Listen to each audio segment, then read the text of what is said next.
Kwarisma karon, puwerteng inita, sa laktod na pagkaistorya, nagnihit ang tubig, nangalaos ang mga tanom ug ang uban nangamatay. Apan kining lugar, wa gyud maapektuhi sa kainit sa panahon, nagpabilin ang kusog nga bulog sa tubig tab-ang nga tinubdan. Ang ubang lugar karon mao ilang dakong problema tungod kay nahubsan na ilang mga tabay, ang mga tubod tinubdan nangahubsan. Dakok ang pasalamat sa mga lumulupyo din hindapita tungod kay padayon ang ilang pagpanglaba nga wa gyud pagkabalda ang kusog nga bulog sa tinubdan niini ug mao kini ang ilang source sa tubig mainom, pagpanlaba ug labi na gid sa para painom sa mga hayop, pagpanghugas ug uban pa. Aka nang natuan gid. Hindi pa tubig oi.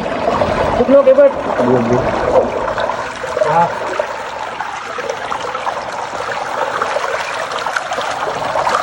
Mainom gid ay.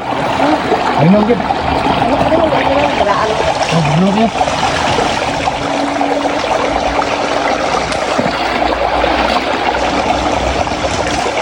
Tabang gid tayo na ang kabugnaw niya puro dito siya ana ang pila ka semana nga nagsikuan nga ang tubig pag tinabugnaw ano?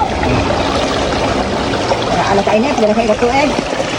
Pero wa gini matay ang paglinog ba mo sa?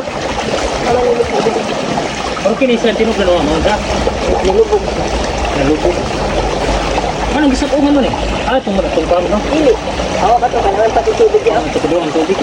Sugay. Ito supply to gini sa dito rin. No, Ay pati tubig kinangki. tinangki no. Oo. Yung mga nakapundong tangki ba no? Ang dami men, Klaus. Klaus, right? Di sabi di lang ka. Kuan man ni kang Ano yung matadali? Ano yung Ano yung balay dati? Singanay sa diyan ay kam. Litos milyan ka. Balitos niya. Mo na yaris ka. Oo. Namatay naman. Huwag mo kayong tubig, no? Silitos niya ang sila sa bugno sa udlot. Labot yung ito. Kaba kami, wala mo na wala pressure dito sa niya sa wala na. Ay dito na mo anak dili man. Wala lagi.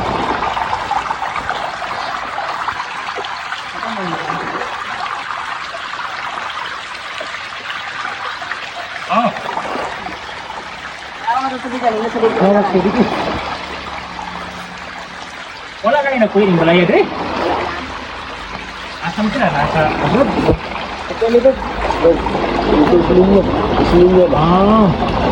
Nagpalit.